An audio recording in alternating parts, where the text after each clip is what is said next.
कि सवै पुंसां परो धर्मो यतो भक्ति अधोक्षजे अहैतुक्या प्रतिहता ययात्मा शं प्रसीदति। का एन केन प्रकारेण यह जो जीवात्मा है, यह जीवात्मा साधन करते करते और इसकी उन्नति का मार्ग प्रशस्त हो, इसे अपने जीवन के ध्येय की जानकारी हो, गंतव्य की जानकारी हो, का सवै पुंसां परो धर्मो यतो भक्ति अधोक्षजे।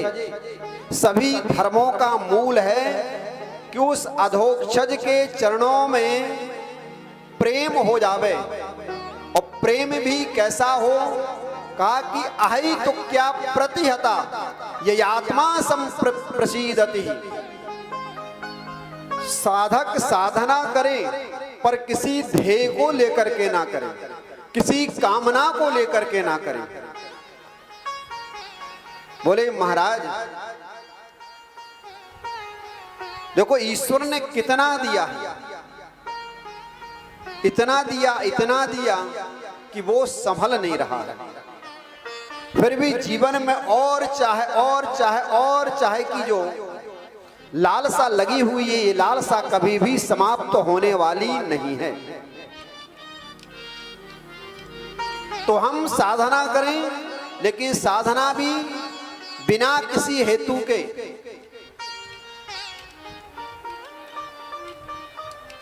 एन केन प्रकारेण साधक का जो मन है यह परमात्मा के चरणों में लग जावे। परमात्मा के चरणों में लगने का मन है कि वह अपने आत्मा की उन्नति के लिए साधन करे। जो चीज आपको लगती है कि मेरे लिए खराब है वो दूसरों के लिए भी खराब है। यदि कोई आपके सामने आपसे अपशब्द बोलता है और उन अपशब्दों को, गालियों को सुन करके आपको पीड़ा होती है, तो आप भी दूसरे के साथ में जब ऐसा बोलोगे तो उसे भी पीड़ा होगी।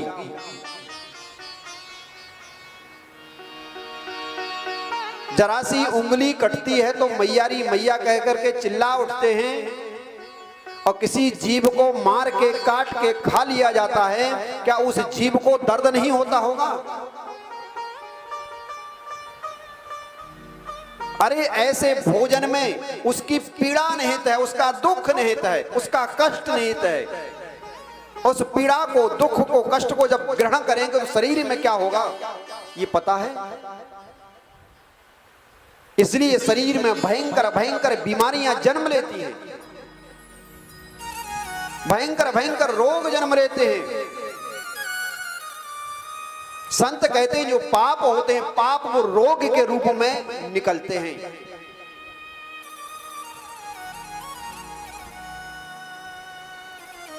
जीवन में श्रेष्ठ कर्मों को करें,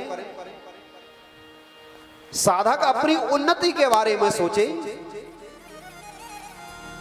उस अधोक्षज के चरणों में बिना हेतु के प्रेम किया जावे, क्योंकि धर्म का प्रयोजन होता है मोक्ष।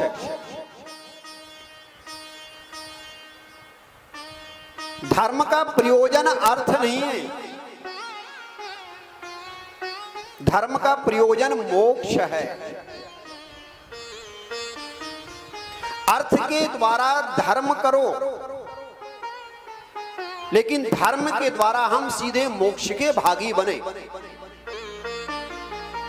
मुक्ति का मार्ग हमारा प्रशस्त हो। बोले महाराज हम धर्म आज इसलिए करते हैं कि धर्म करेंगे तो हमें अर्थ की प्राप्ति होगी, लेकिन धर्म का हेतु अर्थ कभी नहीं हो सकता है, धर्म का हेतु तो मोक्ष होता है।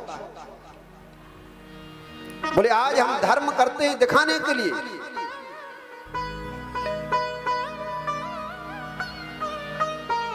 बड़े बड़े ट्रस्टों में बड़े बड़े चीजें कहना नहीं चाहिए, लेकिन होता ऐसा ही है कि नंबर 2 का वो नंबर 1 का वहां किया जाता है। धर्म का हेतु साधक को मोक्ष होता है, धर्म का हेतु अर्थ नहीं होता है। अर्थ का हेतु धर्म जरूर होता है।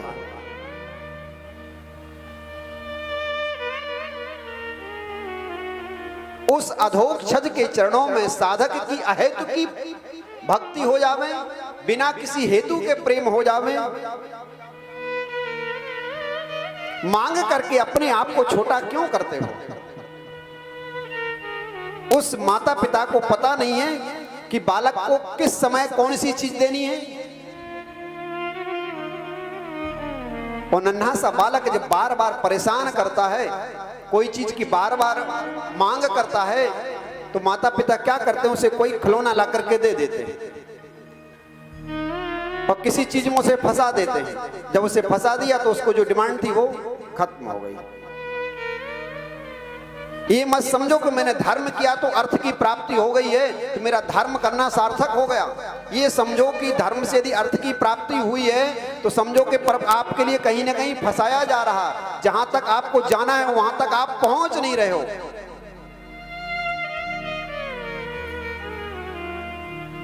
ये तो बीच में छोटे छोटे लुभावने आपको लालच दी जा रही है। इसी लालच में यदि फंस गए तो जो हमारा गंतव्य है, जो हमारा साथ है, हम फिर वहां तक नहीं पहुंच सकते।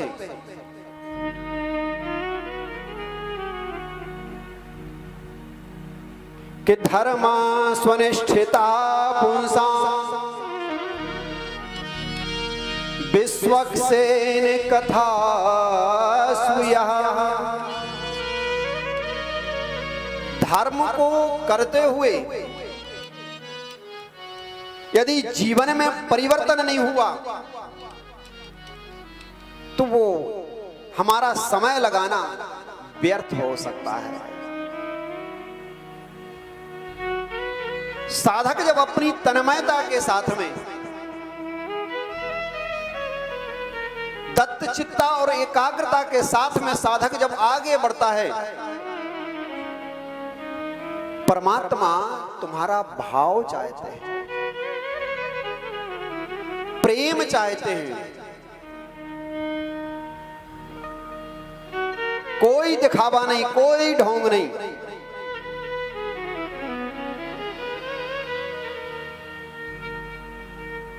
कि निर्मल मन जन सो मोहि पावा। निर्मल मन जन सो मोहि पावा। मोहि कपट छल छेत्र न भावा। हरि बोल। मोहि कपट छल छेत्र न भावा। ओ राम ही केवल प्रेम प्यारा। राम ही केवल प्रेम प्यारा। जान ले जो जानहारा। जान ले जो जानहारा। जैसे हो वैसे प्रदर्शित हो जाओ। ईश्वर ने इतना दिया कि मैं संभाला नहीं जा रहा। और क्या चाहिए?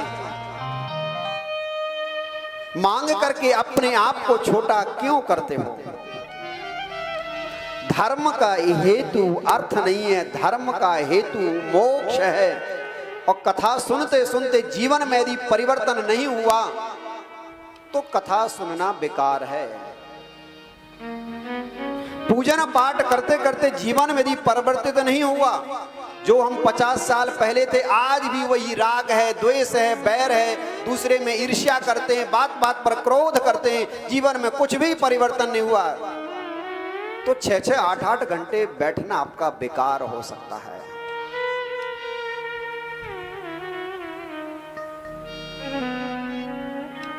बीच बीच में संत लोग आकर के, भक्त लोग आकर के, साधक लोग आकर के बार बार हमारे लिए जगाते रहते हैं, जगाते रहते हैं, जगाते रहते हैं। साधक अब तो जाग जाओ, अब तो जाग जाओ, अब तो जाग जाओ।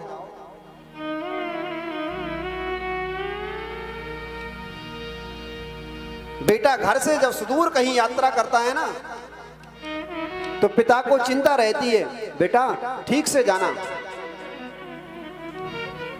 रास्ते में कहीं इधर उधर कुछ नहीं करना, बेटा पहुंचना तो मेरे लिए फोन कर देना। घर में समझा दिया, जब उसे ट्रेन पे एयरपोर्ट छोड़ने जाएगा तो इन्हीं बातों को फिर रिपीट करेगा।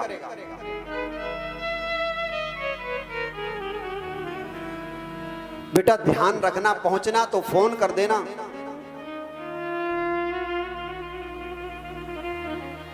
इसलिए बार बार कथा को सुनना, बार बार सत्संग करना।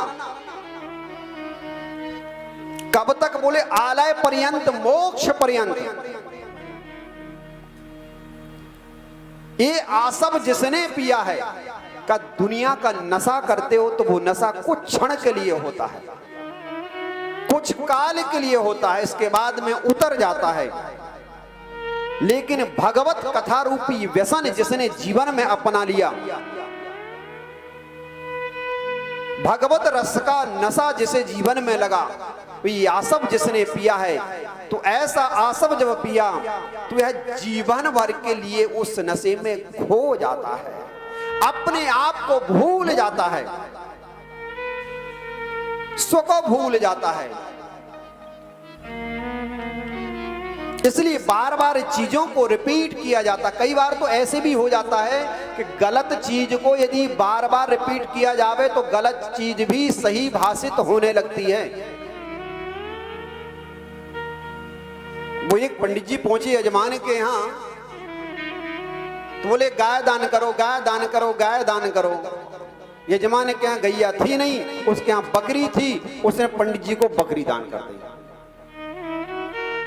पंडित जी भी सोचते हैं चलो अच्छा है, लेकर के चलूं इसे, अपने बच्चों को दूध पिलवाऊंगा।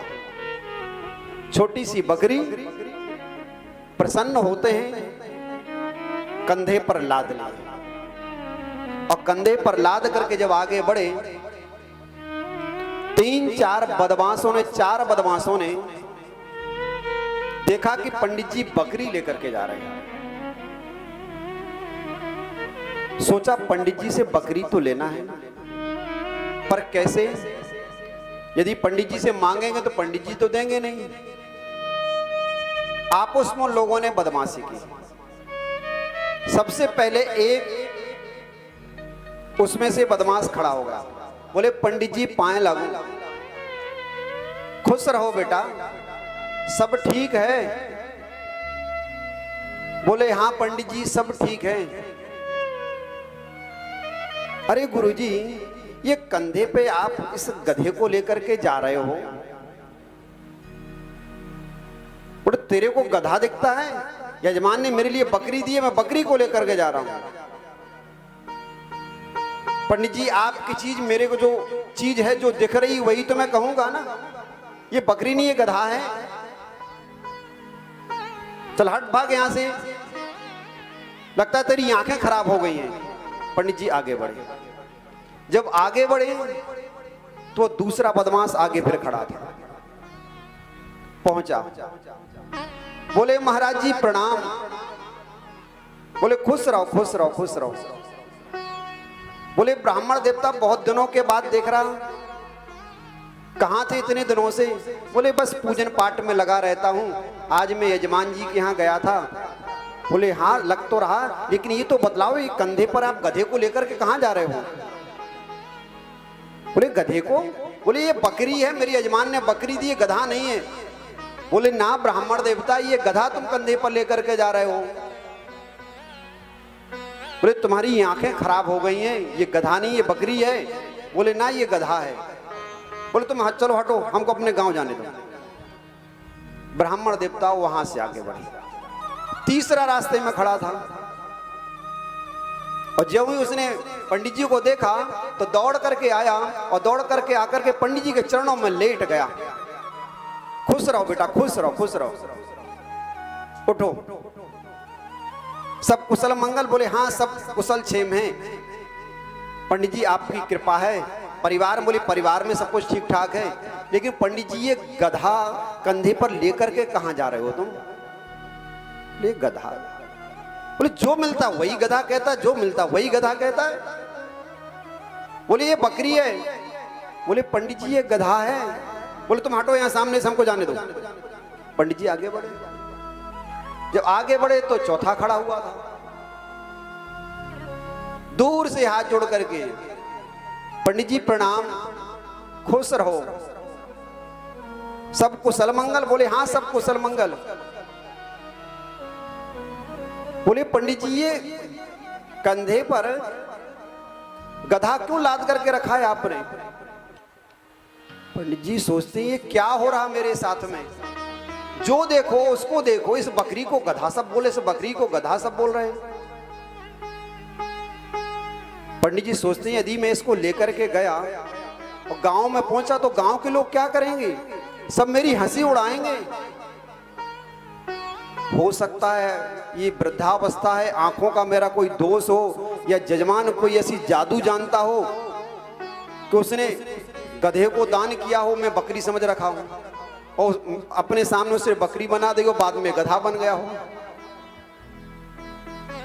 ये ठीक नहीं है, और उसको उतार दिया। अब बकरी को जब उतार दिया तो पंडित जी चल बसे आगे गए गांव में। इधर चारों बदमाशों ने इकट्ठा होकर के बकरी को पकड़ करके ले गए। कहने का भाव ये है कि कभी कभी असत्य चीज भी सत्यवत प्रतीत होने लगती है बार बार रिपीट करने से।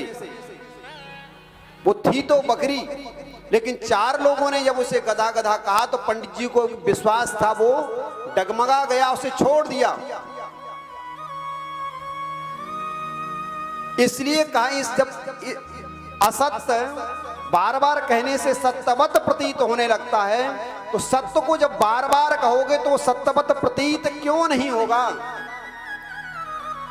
इसलिए बार बार धर्म की जय बोली जाती है, धर्म का नाश बोला जाता है कि कहीं यदि धर्म के विपरीत कोई कार्य हो रहा है तो हम उसे रोकें। कथा सुनते, भागवत सुनते हुए जीवन में हम अपने आप को परिवर्तन करें, जीवन हमारा बदल जावे। और जीवन हमारा बदल जावे और चित्त ये तभी बदलेगा हमारा जब इसमें सत्संग रूपी, भगवत कथा रूपी आसव हमारे कानों में जाएगा। किसान खेत में बीज को तभी बोता है जब देखता है कि बरसात हो गई है, जमीन उपजाऊ हो गई है, उसमें बीज को फेंकता है और बीज प्रस्फुटित होकर के उग जाता है। और उग करके किसान को तभी खुशी होती है जब उसकी फसल हरी भरी होकर के लहलहा रही होती है। ऐसे ही इस कथाओं को सुनते, सत्संग को सुनते सुनते चित्त हमारा जब द्रवीभूत होता है, और चित्त जब हमारा द्रवीभूत होता है और उसी समय का वक्ता के द्वारा भगवत नाम रूपी फसल को जब इसमें डाला जाता है तो साधक का जीवन स्वतः ही अपने आप में परिवर्तन हो जाता है। तो कथा सुनते, भागवत सुनते, सत्संग करते करते जीवन में परिवर्तन अवश्य जरूरी है। भले एक शब्द सुनो, जरूर नहीं कि 3 घंटा बैठना के 6 घंटा बैठना है, एक शब्द सुन के भी जीवन परिवर्तन हो जावे तो बहुत बड़ी बात है। एक विद्यार्थी पढ़ता रहता है सुबह से शाम तक, लेकिन जब रिजल्ट आता है तो पता चलता है कि वो फेल हो गया। और एक स्टूडेंट होता है कि घंटे 2 घंटे ही पढ़ता है, उसका जब रिजल्ट आता है तो पता चलता है कि वो 99 नंबर से बहुत अच्छे मार्क्स से पास हुआ है।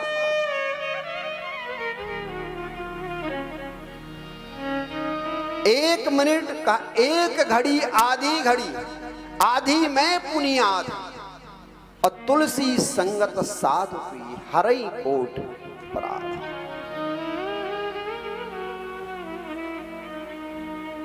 फुर्सत न होगी काम से, उस समय ऐसा निकालो प्रेम कर लो हरि नाम से। जीवन को बदलो, परिवर्तन करो।